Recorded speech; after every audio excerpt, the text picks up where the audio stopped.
Lucas Kane's old flame, the proverbial one that got away, was back in town. Which probably meant my services as her stand-in were no longer required.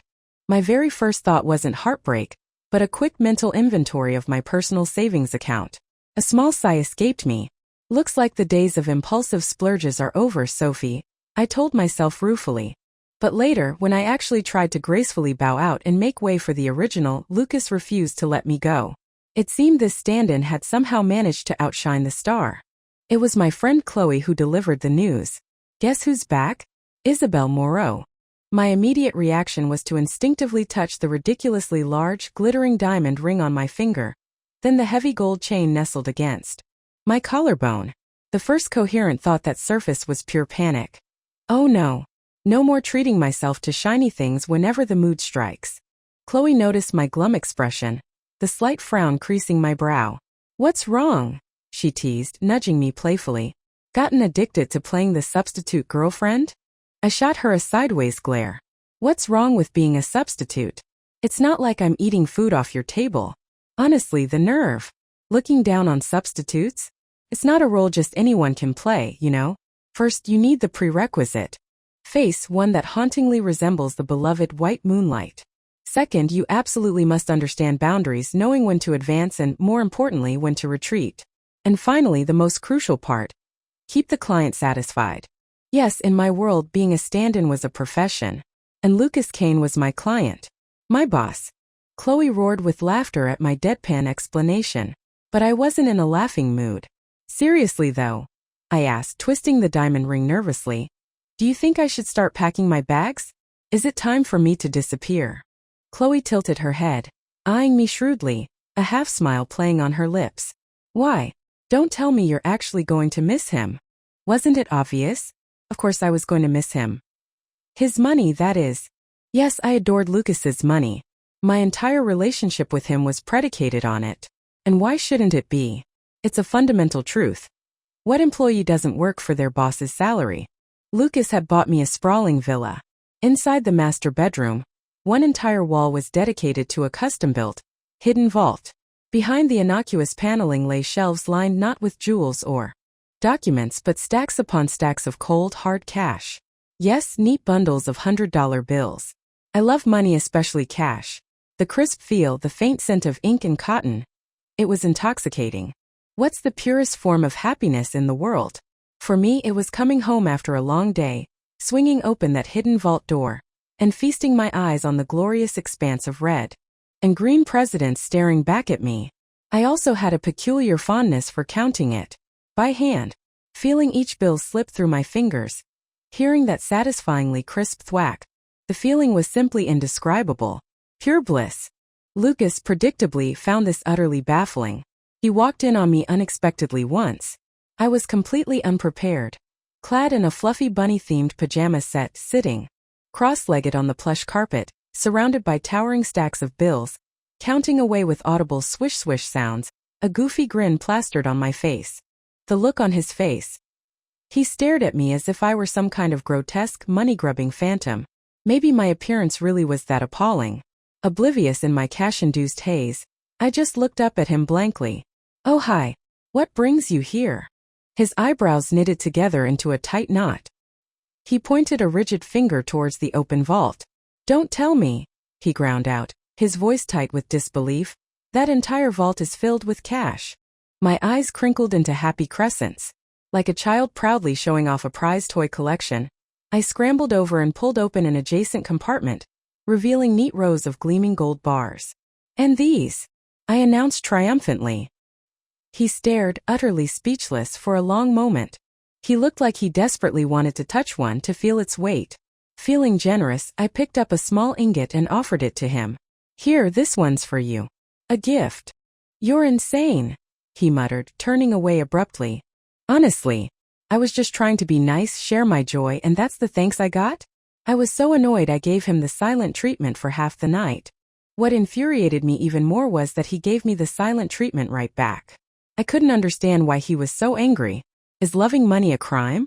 I vented my frustrations to Chloe over the phone later. She just burst out laughing again. Of course, loving money isn't wrong, Sophie. What's wrong is flaunting it in his face like that. What man wants constant confirmation that the woman beside him is only there for his bank account? Ha! She clearly didn't understand Lucas at all. Maybe some men felt that way, but Lucas Kane wasn't one of them. He knew exactly what our arrangement was. Still, I forced myself to reflect. I've always been good at knowing my place. A stand-in is a stand-in, and even stand-ins need professional ethics. How could I possibly justify being angry at my client, my source of income? Unacceptable. Absolutely unacceptable. So around midnight, I cautiously reached over and poked his shoulder. He didn't move, probably fast asleep. I poked again, a little harder. This time he jolted awake, snapping irritably. "Sophie Bellwether, are you ever going to stop?" His sharp tone made me flinch. "Stopped. I've stopped." I squeaked immediately. Okay, better not provoke the sleeping dragon. I turned over, ready to go back to sleep. But just as I settled onto my side, he rolled over and pressed heavily against my back. I let out a startled yelp. He frowned, his voice laced with strained patience. "Are you trying to wake the neighbors?" I clapped a hand over my mouth. He started tugging at my pajamas. I instinctively tried to push his hands away. He lifted his head, pinning me with a look. "Weren't you giving me the silent treatment?" I mumbled defensively. He glared, then lowered his head again, burying his face in the curve of my shoulder, nibbling playfully at the strap of my pajama top. Suddenly remembering something important, I pushed at his shoulder again. He growled in frustration, his breath hot against my ear. "Sophie, if you say one more word, I swear I will personally set fire to that entire vault full of your precious cash." That shut me up instantly.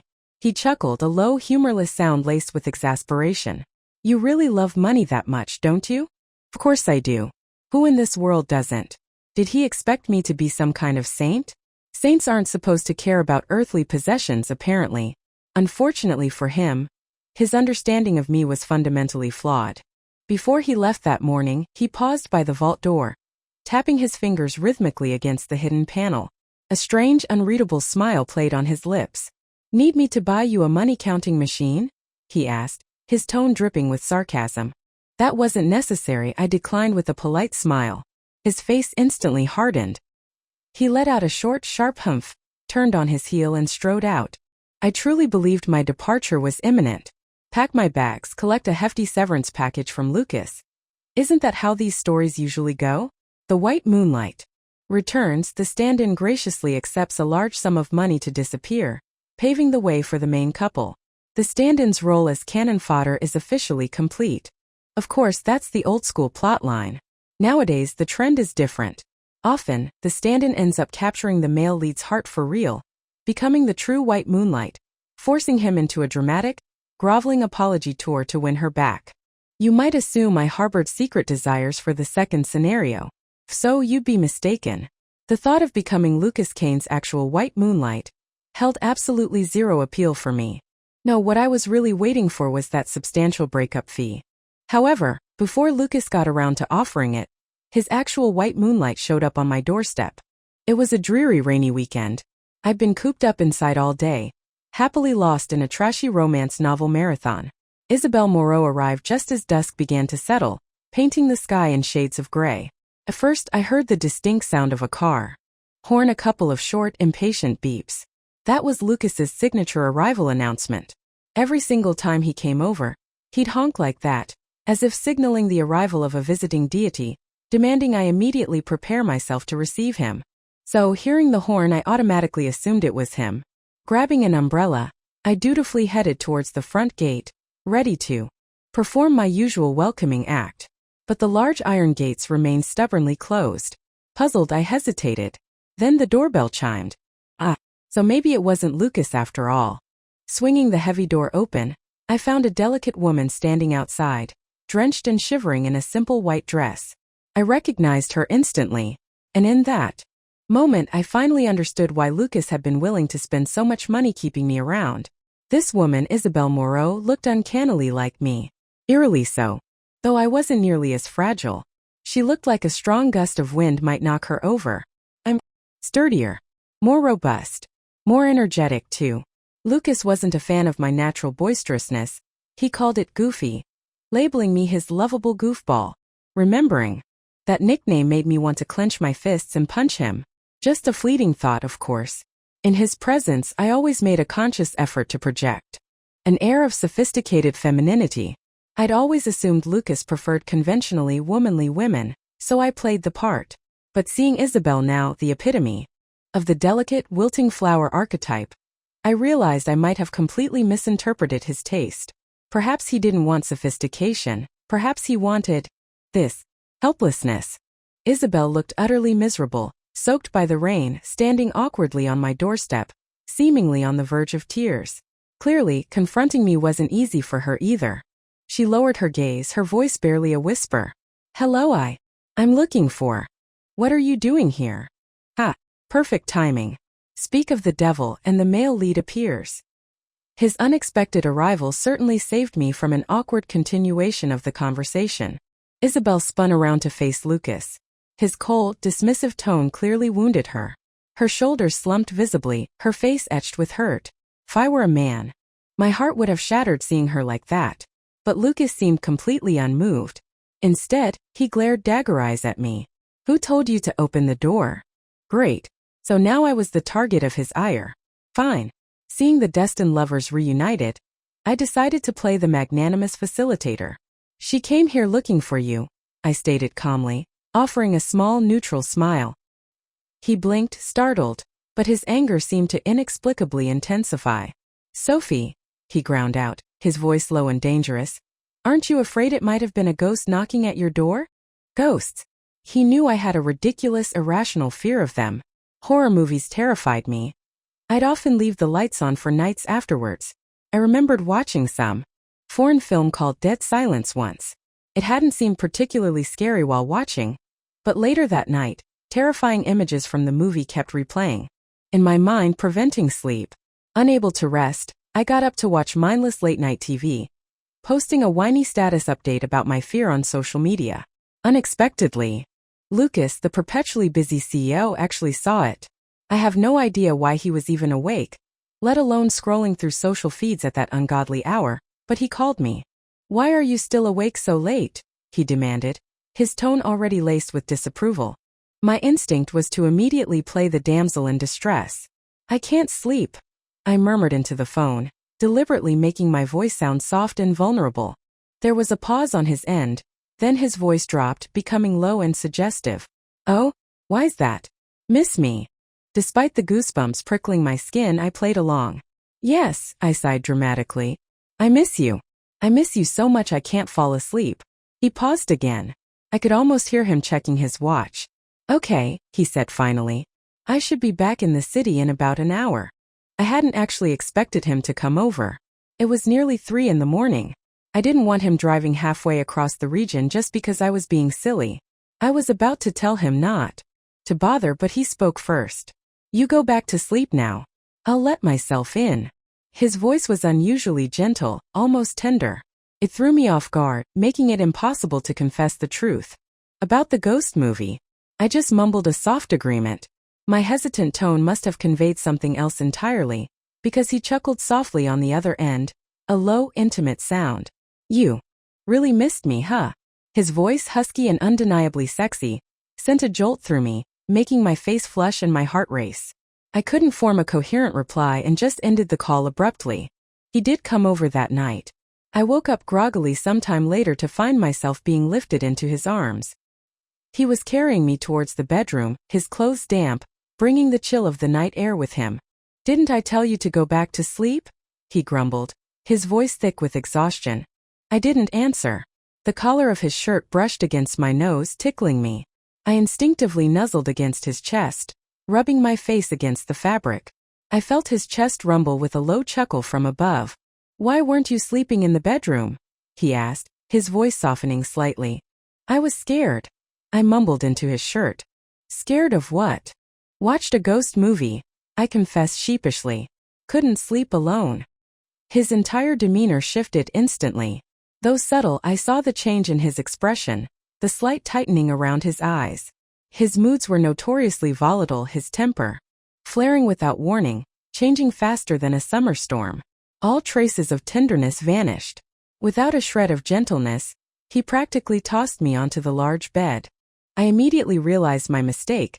admitting the real reason for my sleeplessness. As he started to straighten up, intending to leave, I quickly threw my arms around his neck, plastering on my most winning smile.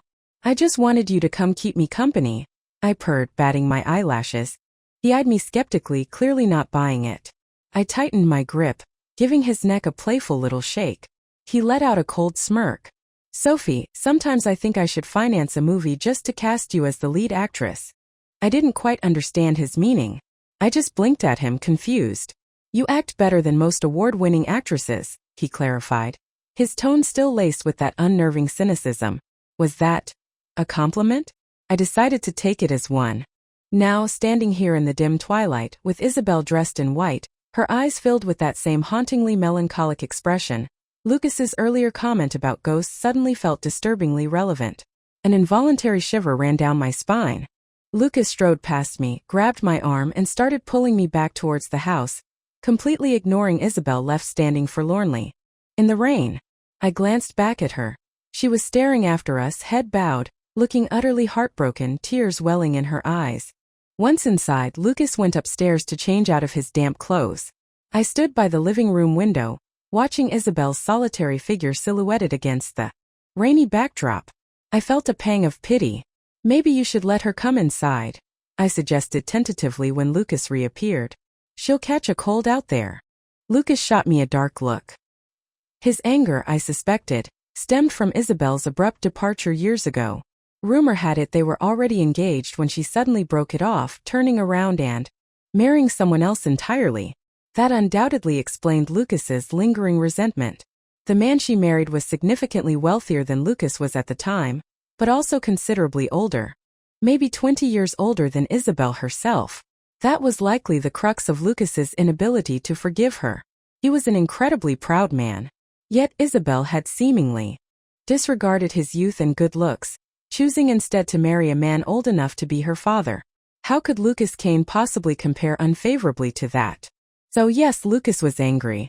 Understandably so. But if you're that angry, maybe you should stop loving her? Instead, he was clearly still obsessed, eaten up by love for her. Much so that he'd hired a lookalike stand-in. Still, I suppose I should be grateful for his enduring fixation. Otherwise, how would I have landed such a lucrative position? "My, aren't you suddenly compassionate?" Lucas sneered, interrupting my thoughts. I scoffed internally but kept my expression neutral. If he didn't want her inside, I certainly wasn't going to override him. But watching such a beautiful woman stand shivering in the wind and rain, it tugged at something within me. I started pacing restlessly around the living room.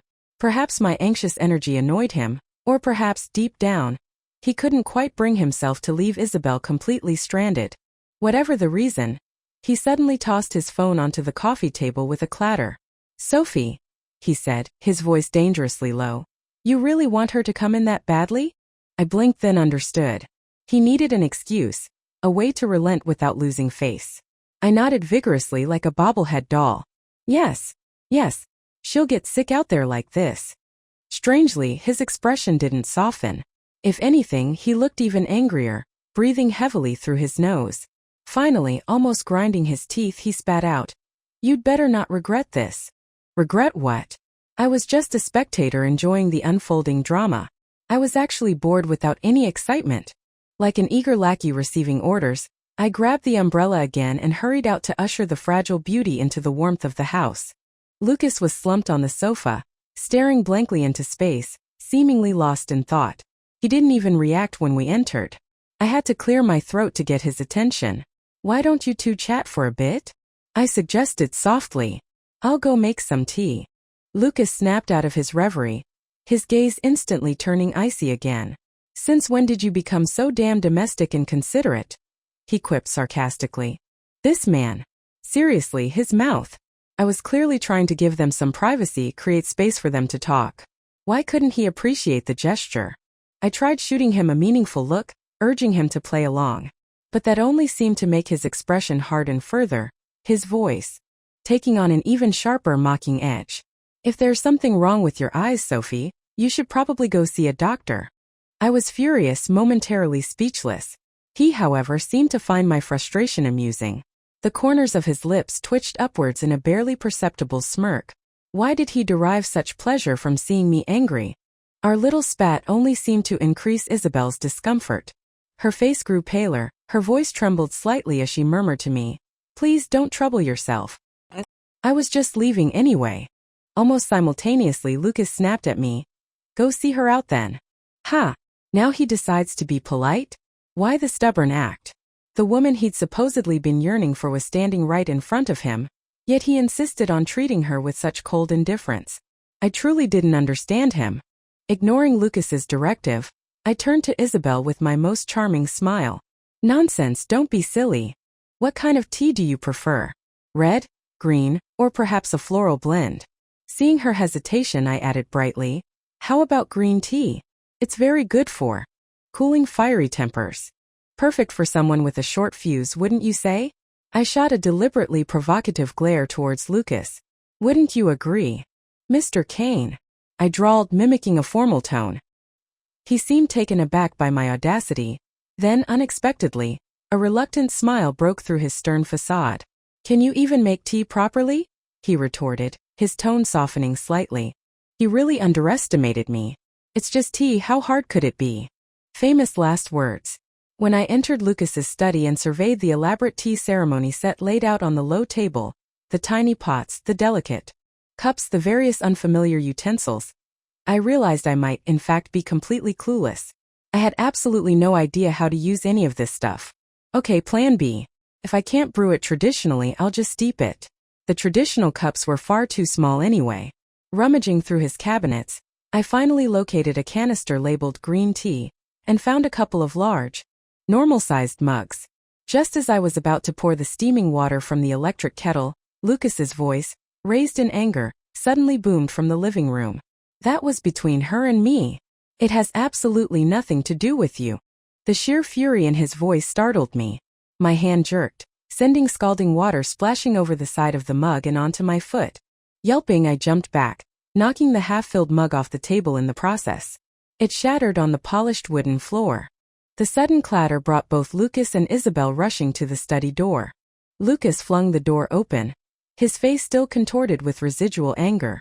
Seeing me standing amidst the mess, kettle in hand, broken ceramic scattered at my feet, I looked up guiltily. "Sorry," I mumbled sheepishly. "Did I interrupt something important?" His expression darkened further. Without a word, he strode over, snatched the kettle from my hand, and slammed it down forcefully onto the tea table. "Is this how you make tea?" he demanded icily. I felt a surge of regret. My intention had simply been to give them space. The tea was just an excuse. I should have just stayed put in another room and waited for them to finish their conversation. Why did I feel the need to meddle with fancy tea sets? Served me right for trying too hard. Still, he didn't need to take his anger out on me. Isabel hovered silently in the doorway behind him, watching us. With her present, I couldn't really lash out or defend myself. I swallowed my retort, forcing myself to remain quiet. Perhaps my subdued reaction placated him slightly. His next words weren't angry, just clipped and demanding. He grabbed my hand, his grip surprisingly tight. "Where did it burn you?" His temper was so foul I didn't dare disobey. I pointed down towards my foot. Before I could elaborate, he pushed me firmly down into the nearby armchair. Then, to my utter astonishment, he knelt down in front of me and carefully removed my shoe and sock. A patch of skin on the top of my foot was already bright red. He poked it gently, but his touch was surprisingly rough, making me wince. He raised an eyebrow, a cold smirk touching his lips. "Hurts now, does it?" My attention suddenly shifted to Isabel, still standing frozen in the doorway. Her face was as white as parchment paper. She looked incredibly faint, as if she might collapse at any moment, her hand pressed against the doorframe for support. It dawned on me then. Our current actions, this unexpected intimacy, must be agonizing for her to witness. Lucas still held my foot firmly in his hand. I tried instinctively to pull it away. His grip only tightened. "Sophie, hold still," he commanded gruffly. My face flushed hotly. I shot him a desperate, pleading look, trying frantically to signal him with my eyes. He finally seemed to remember they weren't alone. He didn't release my foot, but he did turn his head slightly towards the pale, trembling Isabel. "Excuse me, Miss Moreau," he said, his voice utterly devoid of warmth. "If there's nothing else, perhaps you should leave now." I saw Isabel flinch, taking a small, unsteady step backwards.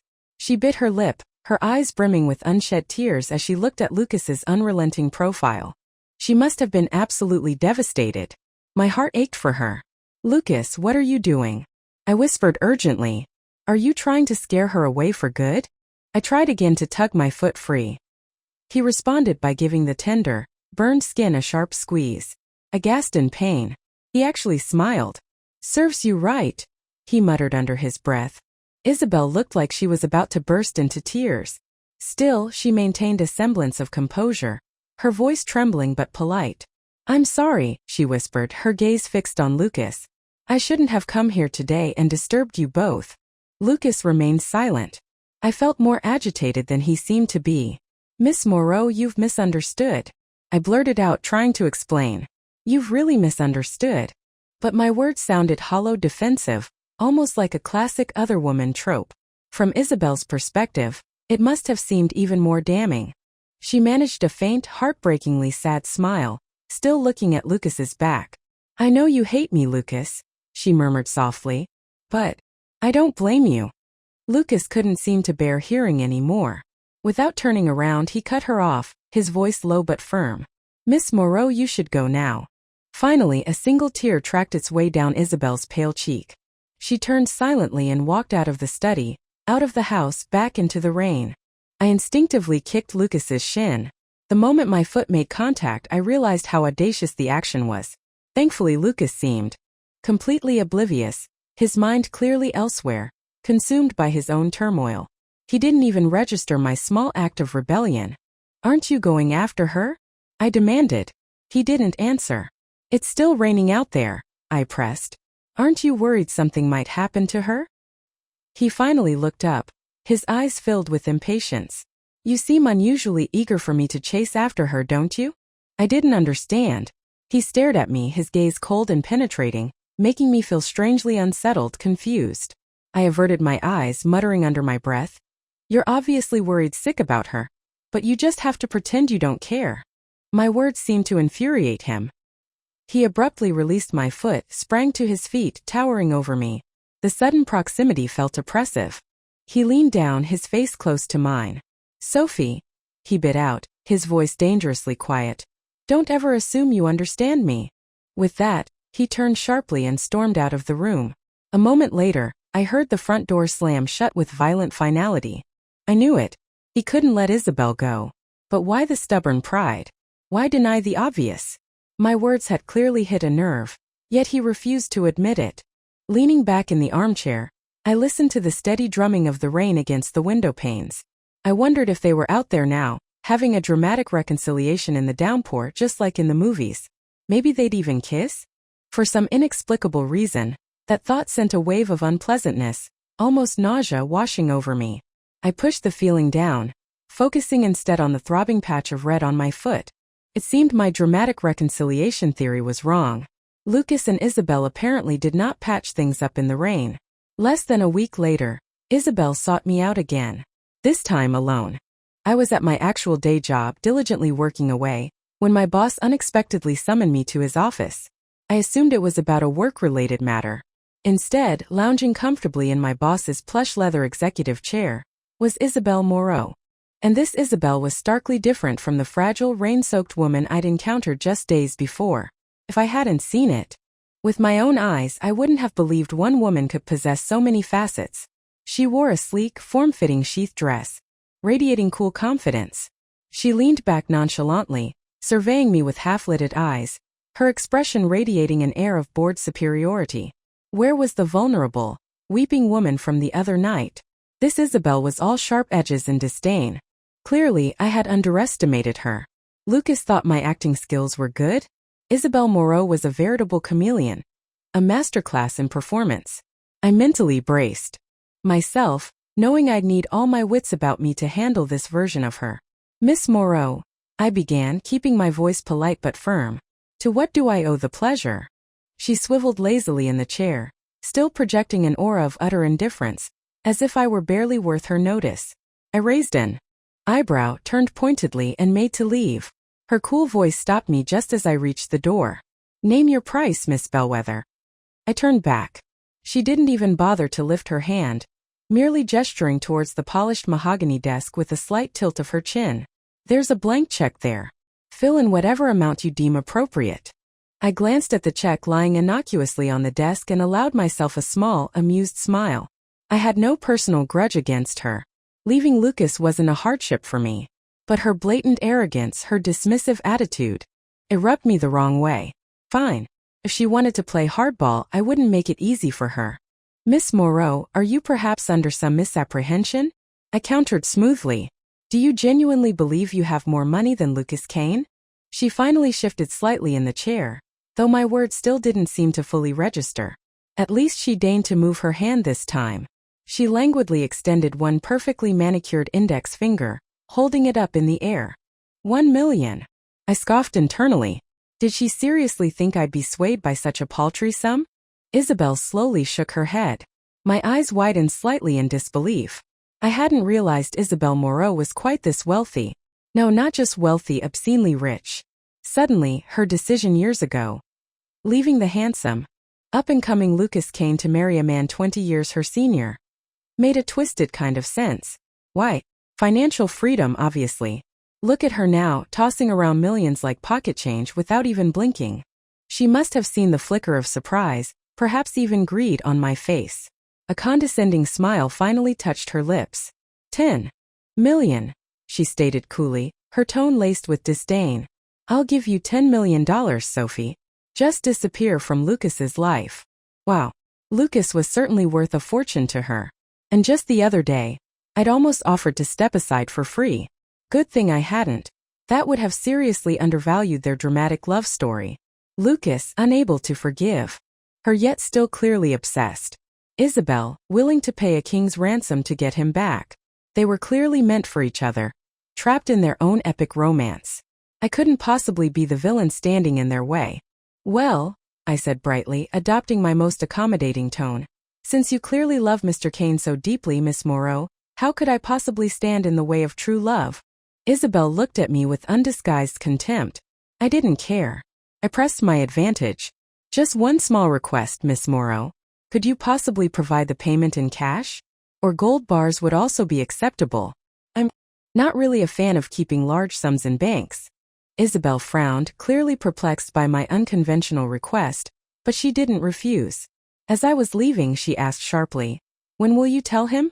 "Don't you worry, Miss Moreau," I replied briskly. "Consider it done. I'll be moved out by tonight."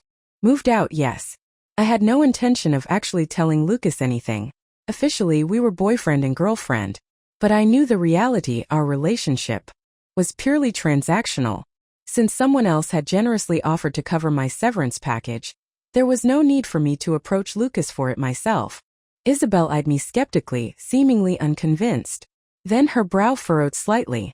"Sophie," she asked, her voice losing some of its earlier sharpness, "you've been with him for 5 years. Don't you feel anything, not even a little bit reluctant to leave?" Paused, taken aback.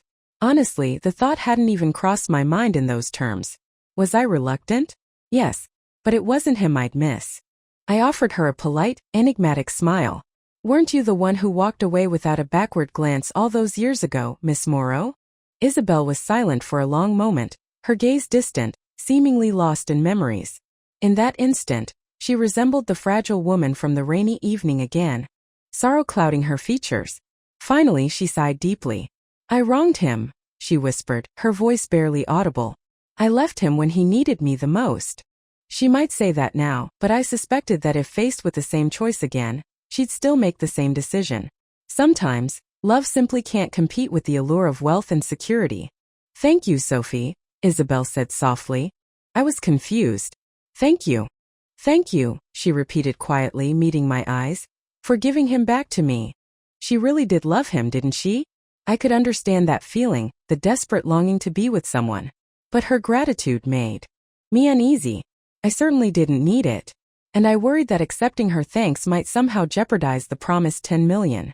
As if sensing my unspoken anxiety, I hastily reassured her. "No need for thanks, Miss Moreau. You can count on me. I guarantee I'll be completely gone by this evening." I never expected Lucas to show up that particular evening. I was right in the middle of packing, surrounded by boxes and haphazard piles of belongings, when he walked in unannounced. I was completely flustered, instinctively trying to shield the chaotic mess behind me, but it was futile. All I could do was stand there awkwardly, forcing a sheepish grin. "Oh, Lucas. What are you doing here?" He scanned the room, taking in the half-packed boxes, his gaze finally settling on me, a strange, unreadable expression in his eyes. "Am I interrupting something?" he asked, his voice deceptively mild. "No, of course not." I shook my head vigorously. "This is your house, technically. You can come whenever you want." He didn't respond, just stood there silently, his lips pressed into a thin line, watching me. His gaze felt intensely cold, making it impossible for me to meet his eyes.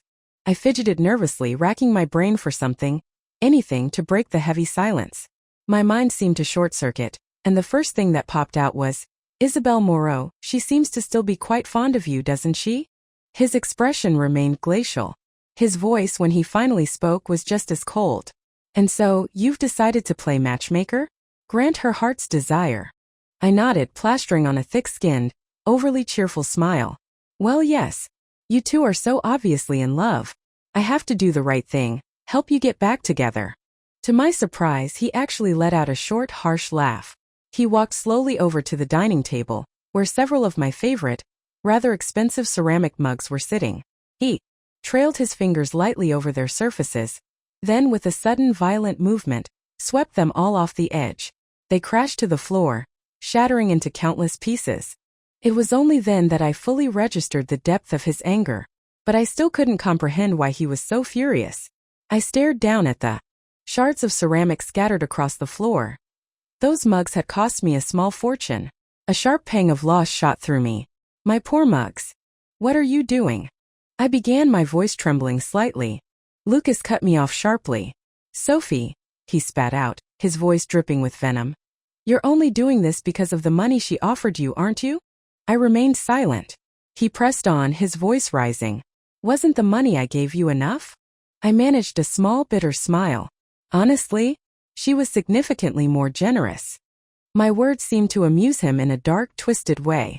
"Is money really that important to you?" he demanded, his voice incredulous. "Of course money is important. But someone like him, born into privilege, never having known true lack, could never possibly understand its vital significance. It's always the way, isn't it? Those desperate for money prioritize it over emotions, while those who have always had plenty look down on anyone who values it, calling them vulgar. But when you can barely afford to eat, isn't talk of anything else just meaningless nonsense?" Usually, I played the role of the meek, agreeable girlfriend in his presence, but today his words stung. I refused to placate him. "Yes," I stated clearly, meeting his furious gaze head-on. "Money is more important to me than you are."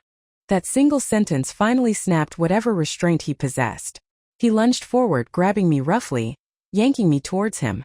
His grip on my collar was bruisingly tight, making it difficult to breathe. My face flushed red with lack of air, but I refused to plead or show weakness. I just glared back at him defiantly. He wasn't faring much better. I could see the angry red veins standing out in his eyes. "Sophie," he ground out, his voice thick with raw emotion. "These past 5 years, was it all just about the money for you?" "Everything." I laughed, a choked, difficult sound. "What else? Did you actually think I loved you?" He tightened his grip for a terrifying second, his face contorted with a pain that looked deeper than just anger.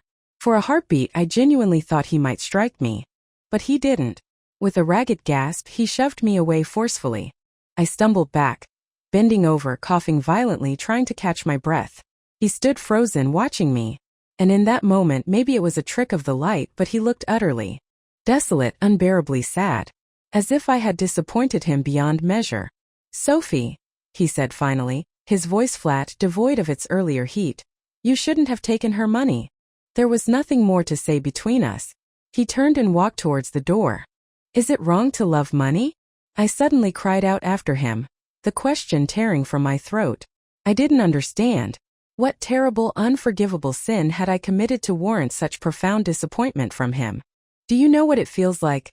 I continued, my voice rising hysterically. "To watch your own family die right in front of you because you can't afford to save them?" He stopped, turned back slowly, but his expression remained distant, cold.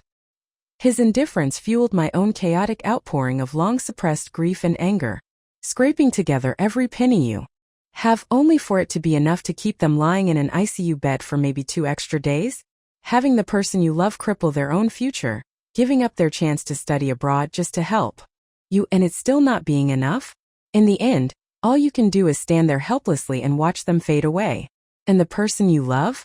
You have to push them away, force them to leave for their own sake because you have nothing left to offer. Why? Because you have no money. No money for treatment, so you watch them die. No money to support your loved one's dreams, so you let them go.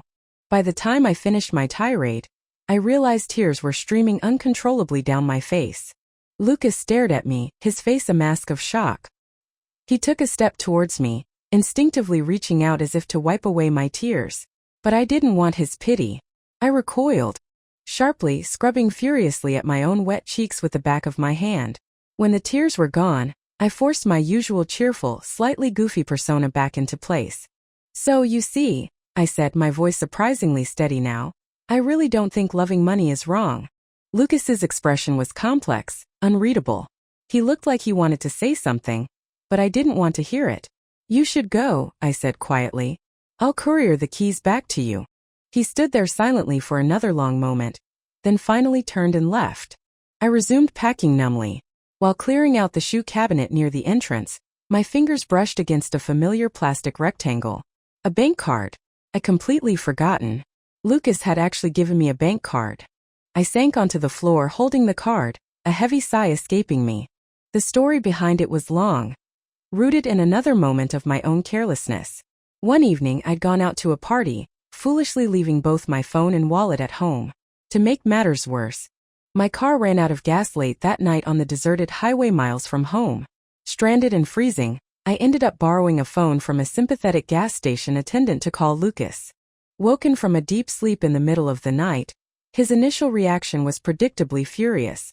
Sophie Bellwether, is there something actually wrong with your brain? Staying out all night, leaving the house without money or a phone. His tongue was always sharp and normally I just endured it. But that night I was frozen to the bone. The car heater wouldn't work without gas, and the small gas station office was barely warmer. My mood was already at rock bottom. His harsh words tipped me over the edge. Tears of frustration and self-pity welled up. You bastard!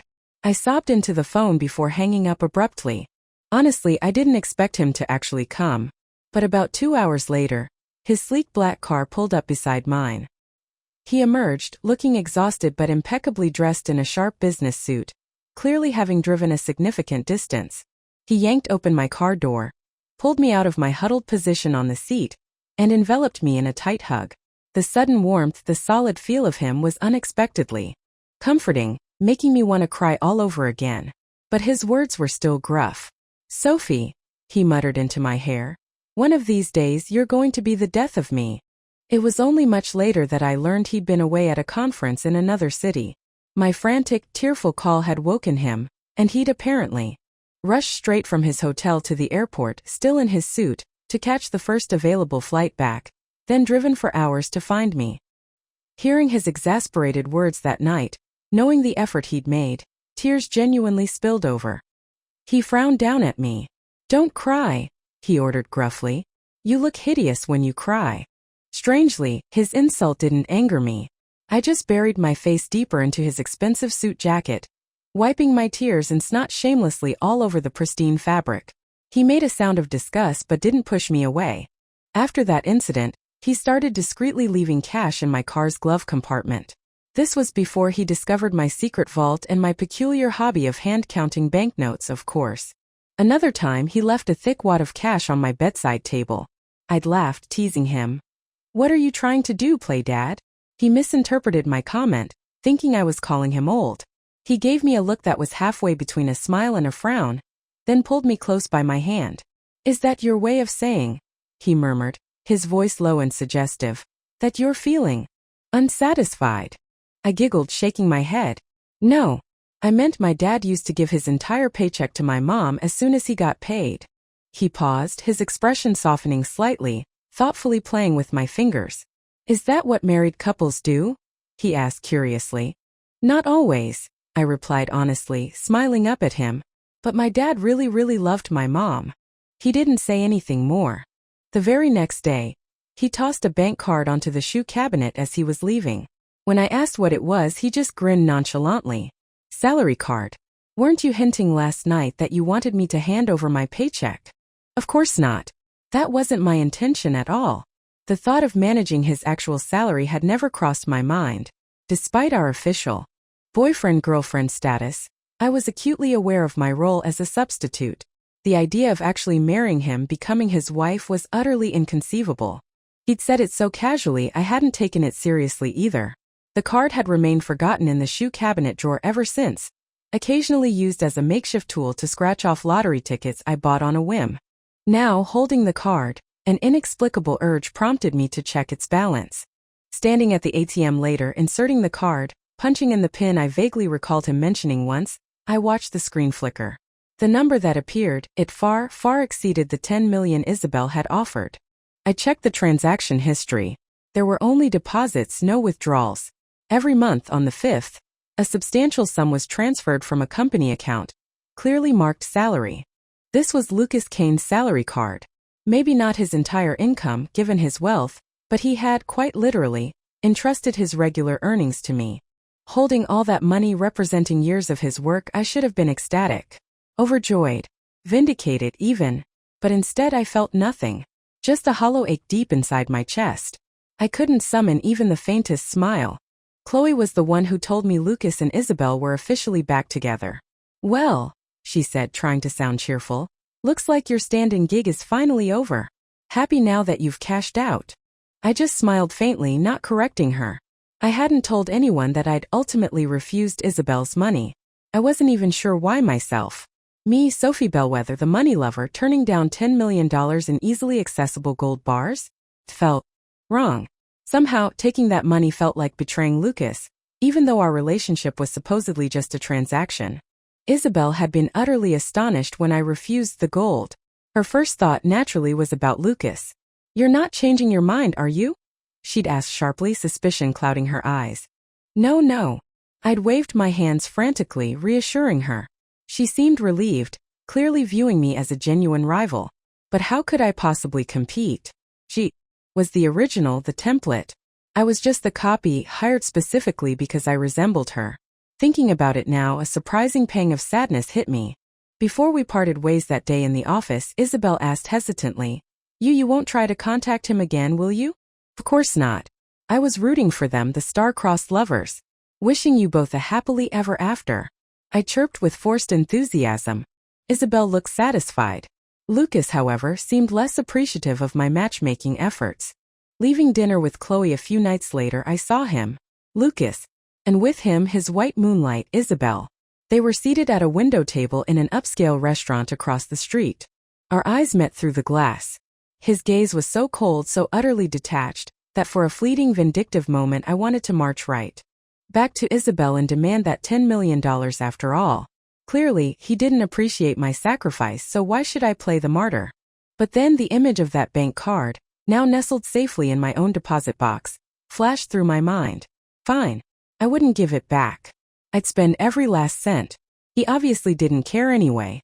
That vengeful thought didn't last long. Because just as Chloe went to retrieve her car from the valet, I saw him. Daniel Harrison. My first love.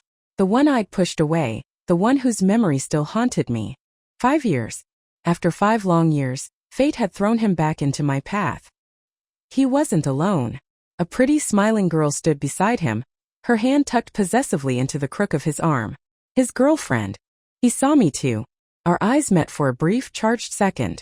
But he offered no sign of recognition, no flicker of acknowledgement. It was as if I were a complete stranger. He simply walked past me, his girlfriend chatting happily at his side, without a single glance back. In that instant, I finally understood Isabel's pain, the feeling of being utterly erased, hated by someone you once loved. Daniel got into a waiting car. Without thinking, I started running after it, chasing the retreating taillights down the street. But it was hopeless. Just like 5 years ago, I could only watch helplessly as he drove away, disappearing from my life once more. Rain began to fall, cold drops plastering my hair to my face, soaking my clothes. Who was that? Lucas's voice, sharp and demanding, cut through the sound of the rain. He'd appeared silently behind me. I ignored him, staring numbly at the spot where Daniel's car had vanished. He grabbed my arm, spinning me around to face him. His face was taut with anger, his eyes blazing. Answer me, Sophie. Who was that man? I managed a weak, watery smile. Who do you think? Isn't it obvious? The man I still loved, of course. Lucas was dense sometimes. He stared at me, his expression unreadable, demanding confirmation. A confirmation he clearly dreaded hearing. You love him? He asked, his voice barely a whisper. I told the truth. I nodded slowly. Yes, I love him. He finally released my arm. I thought, okay, this is it. He finally gets it. He'll leave me alone now. But he didn't. He grabbed me again, more gently this time, and pulled me out of the rain towards his parked car. I didn't resist. Felt pointless. He was such a fool. That night, Lucas and I ended up in bed together. It wasn't gentle or loving. It was desperate, almost violent. We tangled together in the living room, on the stairs, finally collapsing onto the bed in the master bedroom. Bit his shoulder hard enough to draw blood. He left angry red marks blooming across my neck and collarbone. We fought and clawed and clung to each other all night long, like two wounded animals seeking solace in shared pain. Afterwards, lying exhausted amidst the tangled sheets, he pulled me close, his arm heavy across my waist. Sophie, he murmured against my hair, let's get back together. For real this time. I laughed, a dry, humorless sound. And Isabel? I asked pointedly. Lucas sighed, turning his head to look at me. That's over. It's impossible between us now. I didn't care about the details of their breakup. But you don't love me, I stated flatly. Why would you want to be with me? He held my gaze steadily, his eyes searching mine, making me deeply uncomfortable. Then, unexpectedly, a slow smile spread across his face. He reached up, gently tracing the curve of my cheekbone with his thumb. That makes it perfect, doesn't it? He murmured softly. You don't love me. I don't love you. We're a perfectly matched pair. I didn't answer. Silently, repeatedly, a single thought echoed in my mind. Lucas Kane, you are such an idiot. Such a blind, stubborn idiot. Lucas and I got engaged. I still couldn't quite believe we'd reached this point. Me who chased his money. Him, who supposedly only wanted me for my resemblance to another woman. Our motivations were so mercenary, so devoid of genuine affection. Logically, a union between us should have been impossible. Yet here we were, planning a wedding. Even Chloe was stunned. I never thought, you and Lucas, seriously? She stammered when I told her. I just smiled enigmatically. Daniel asked about you, by the way, she added casually. Right on cue. Daniel Harrison appeared unexpectedly at our engagement party. While Lucas and I were making the rounds, greeting guests, I spotted him leaning against a far wall, watching me intently. Lucas's hand tightened possessively around mine, but he still leaned down and whispered. He wants to talk to you. Daniel, however, had nothing pleasant to say. He approached me when Lucas was momentarily distracted, his voice dripping with sarcasm. Well, finally managed to land your rich man, didn't you? I looked at his face, still achingly familiar, still just as handsome as the day he left. My unwavering gaze seemed to irritate him. Further, he arched an eyebrow contemptuously. Tell me, Miss Bellwether, that money you threw in my face all those years ago, do you need me to pay it back now? It hit me then with crushing certainty. He still hated me. I lowered my gaze, unable to meet his scornful eyes. Are you happy now? I whispered. He laughed, a harsh grating sound. Of course I am. As long as it's not you, Sophie, I'd be happy with anyone. I'd heard similar words from him 5 years ago, but they still pierce my heart just as sharply today. I saw you the other day, I murmured softly. With your girlfriend. She seems lovely. He stared hard into my eyes. She is lovely, he bit out, emphasizing each word. She doesn't care whether I have money or not, because she believes feelings are far more important than finances. I had no defense, no rebuttal. But Lucas, it seemed, wasn't willing to let the comment stand. He materialized beside me, his arm sliding possessively around my shoulders, pulling me firmly against his side. He addressed Daniel directly, his voice dangerously smooth. Mr. Harrison, you're absolutely right. Feelings are important. Which is precisely why Sophie and I chose each other. Daniel's face instantly contorted with anger. But before he could retort, Lucas steered me away, leaving him standing alone amidst the celebrating crowd. Later that night, the first snow of the year began to fall softly outside the large windows of Lucas's penthouse apartment. I stood watching the swirling flakes, mesmerized. Lucas came up behind me, wrapping his arms around my waist, resting his chin on my shoulder, joining me in watching the silent snowfall. The warmth of the room contrasted sharply with the cold outside, causing a layer of condensation to fog the glass. I idly traced patterns on the misty pane with my finger. Lucas watched my hand, then gently covered it with his own, stilling its movement. He turned his head, looking intently at my profile. I braced myself for a reprimand, but instead, he just sighed softly. "You're my fiancée now, Sophie," he murmured quietly. "You shouldn't be thinking about other men." I managed a small smile, breathing out a puff of warm air that further obscured the invisible words I'd traced on the glass. "Do you know why I love money so much, Lucas?" I asked softly, breaking the silence. He didn't answer immediately, just continued stroking my earlobe gently with his thumb. After a long moment he finally whispered, "I'm sorry, Sophie. I didn't understand your past back then." So he'd investigated. He'd dug into my history. Even he, the supposedly cold-hearted CEO, could find some understanding for my motivations. But Daniel couldn't.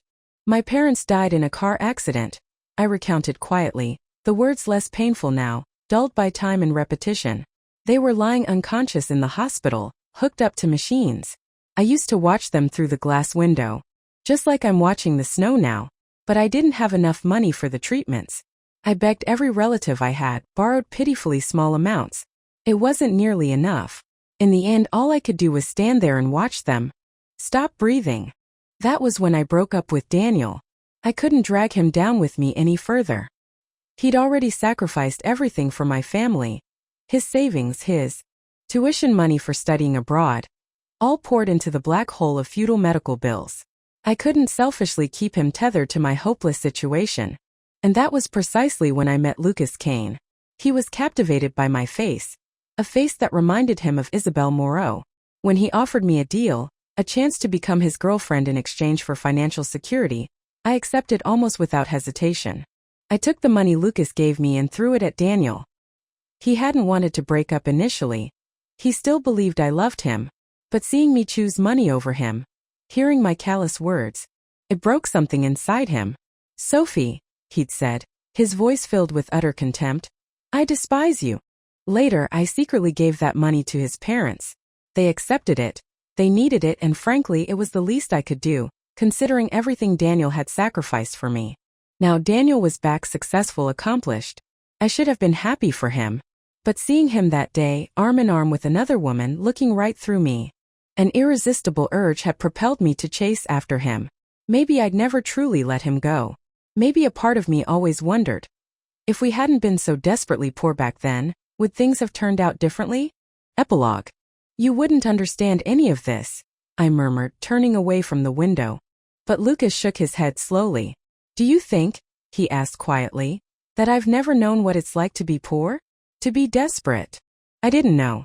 I realized with a jolt how little I truly knew about him, about the man I was about to marry. I'd never bothered to look beyond the surface, beyond the wealthy CEO persona. He sighed, a sound heavy with old sorrows.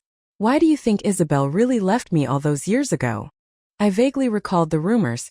She'd married an older, richer man, later divorcing him and receiving a substantial settlement, hence her ability to casually offer me 10 million. But I'd never considered the specifics of why she left Lucas in the first place. "My father passed away unexpectedly," Lucas explained, his voice quiet but steady. "The company was on the verge of collapse. We almost lost everything. That's when Isabelle left. But," he added, surprisingly magnanimous, "I don't blame her for that. She had no obligation to stick around and endure hardship with me. What I can't forgive is her coming back now, trying to interfere, trying to destroy what we have." I stood silently, absorbing his words. He gently turned me around to face him, his hands framing my face. "Sophie," he pleaded softly, his eyes searching mine, "will you marry me? Properly." I wanted to tell him again that I didn't love him. Not yet. But he seemed to anticipate my words. Before I could speak, he pressed a gentle finger against my lips. "I'll wait," he whispered fiercely. "I'll wait for as long as it takes. Until you love me back." I still didn't understand his persistence. "Why?" I asked, bewildered. "Why me?" A small sad smile touched his lips. "Because I love you, Sophie," he confessed, his voice thick with emotion. "I knew it. That day in the snowstorm, when you carried me on your back all the way to the clinic. I knew then that I loved you." I stared at him, utterly stunned. I'd sensed something, a flicker of affection beneath his gruff exterior, perhaps. But I never imagined he'd loved me, truly loved me, for so long. The memory of that trip flooded back, vivid and sharp. 3 years ago, during a harsh winter. He'd gone out of town for business just before the Lunar New Year holiday. My own office had closed early, leaving me with nothing to do, so I'd impulsively tagged along, planning to explore the nearby scenic areas while he worked. He attended his meetings in the city. I ventured out into the mountains alone. Then a freak blizzard hit, dumping feet of snow, trapping me completely. Lost, freezing, with intermittent cell service, I couldn't even reach Lucas. It was he who eventually managed to contact me. His voice miraculously calm and reassuring through the crackling line, a stark contrast to his usual impatience. "Don't panic, Sophie," he'd said firmly. "Stay exactly where you are. Don't move. I've contacted some local villagers. They're heading out to find you." Only later did I learn how precarious my situation had been. I was deep in a remote, unfamiliar area. If I'd wandered further, even the experienced locals might never have found me. The villagers eventually rescued me, bringing me back to their small, rustic home. Wrapped in thick blankets, shivering by a wood-burning stove, I waited. Lucas arrived hours later, looking frantic and disheveled. The gentle reassurance from the phone call was gone, replaced by explosive anger. "Sophie Bellwether," he'd roared, bursting through the door. "You are the single most troublesome, infuriating woman I have ever met in my entire life." His fury paradoxically made me feel incredibly small and guilty. Tears welled up. I just bowed my head, unable to meet his blazing eyes.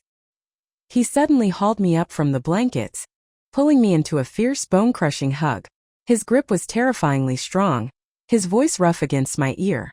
"Sophie," he growled, "don't you ever scare me like that again." Just as he finished speaking, he let out a huge sneeze. It was only then I noticed how thinly dressed he was, just a light overcoat thrown over his suit, completely inadequate for the blizzard conditions. That night, Lucas developed a high fever. I managed to borrow some fever reducers from the kind villagers, but they seemed ineffective. He tossed and turned in the narrow bed, delirious, muttering nonsensically. Even in his delirium, he was still bossing me around. "Sophie, told you not to move." Then his tone would soften, becoming gentle, almost pleading, like coaxing a child. "Sophie, just listen, be good." Outside, the snow continued to fall relentlessly. Listening to his feverish rambling, my heart twisted with anxiety. He was sick because of me. The medicine wasn't working, the storm showed no signs of stopping, and dawn felt impossibly far away. Desperate, I borrowed a bottle of strong local rice wine from the villagers and began sponging him down, trying to bring the fever down physically. He continued to mutter, occasionally drifting into moments of lucidity. During those brief intervals, too weak to speak properly, he'd just open his eyes slightly, reach out a trembling hand to weakly touch my cheek, then drift back into fevered sleep. As dawn finally began to break, he stirred, asking weakly for water. I'd been dozing fitfully in a chair beside the bed, my head propped on my hand. His voice jolted me awake. He looked at me, his eyes clearer now, though his voice was still faint. "Sophie," he whispered. "Thank you. You worked hard." Suddenly, I felt an overwhelming urge to cry. The worry I'd held tightly in my chest all night finally released. I just looked at him, my face crumpling. He frowned weakly. "Don't cry," he rasped. "It's ugly." His familiar insult strangely made me laugh through my tears. But his fever hadn't truly broken. It began to climb again later that morning. I knew I had to get him to a proper doctor. The snow was too deep for vehicles. The only option was the small clinic in the nearest town, miles away through the snowdrifts. I don't know why I didn't think to ask the villagers for help carrying him. Perhaps I was too panicked, too focused. Somehow, driven by adrenaline and sheer determination, I managed to get him onto my back and started trudging through the deep snow. Despite my general fitness, he was heavy, and the journey was incredibly arduous. Partway there, Lucas regained consciousness again. "Sophie," he mumbled weakly against my back. "Put me down. I can walk." He clearly had no strength to walk. I still had enough energy to joke, trying to lighten the mood. "You think I enjoy carrying you? Hurry up and get better, old man. I never realized you were such a delicate flower. Let me tell you, when you're well, you owe me big time for this. I might not even carry my own future husband like this." I expected him to retort angrily, but he remained silent.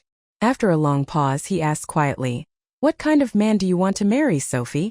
Still trying to be cheerful, distracting myself from the burning ache in my shoulders, I answered flippantly, "Oh, definitely someone who loves me. And then we'll have 10 kids together." He chuckled softly behind me. "The first part sounds achievable," he murmured. "The second part might be a bit challenging." I laughed loudly, the sound echoing strangely in the silent, snowy landscape. I hadn't paid attention then, hadn't realized the hidden meaning, the hopeful undercurrent in his words. When I'd answered, the image in my mind hadn't been of some hypothetical future husband. It had been Daniel's face. Looking back now, realizing the truth, my heart ached for Lucas. Poor foolish Lucas. The poor foolish Lucas standing before me now smiled, a genuine heart-stopping smile that reached his eyes. It seemed to comfort me more than himself. "Growing up," he confessed softly, "no one ever took care of me like that. My parents' marriage was difficult. When I was sick, it was always the housekeeper who looked after me. Even later with Isabel, I was always the one taking care of her. No one," he repeated, his gaze intensely focused on mine, "has ever cared for me as gently, as diligently as you did that night. Right then," he continued, his voice thick with emotion, "lying there, listening to you grumble while you tried to save my life, I told myself, I'm going to marry this woman. I want Sophie Bellwether to be my wife. I want to have those 10 kids with her. But I didn't know if you'd ever want me back." Staring into his earnest, hopeful eyes, filled with a love I'd been too blind or too preoccupied to see for so long, I found I couldn't refuse him. Not anymore. Maybe we both deserved a chance. A real chance this time. Slowly, tentatively, I nodded. He stared at me, disbelief warring with dawning joy on his face. He seemed frozen for a moment. Then a huge, radiant smile broke out, transforming his entire expression. He swept me up off the floor, lifting me into his arms as if I weighed nothing, spinning me around in the middle of the room. "Sophie," he choked out, his voice thick with happiness, "do you have any idea how happy you've just made me?" I couldn't answer. But he didn't need an answer. All I needed to do was hold on tight and smile back. The end.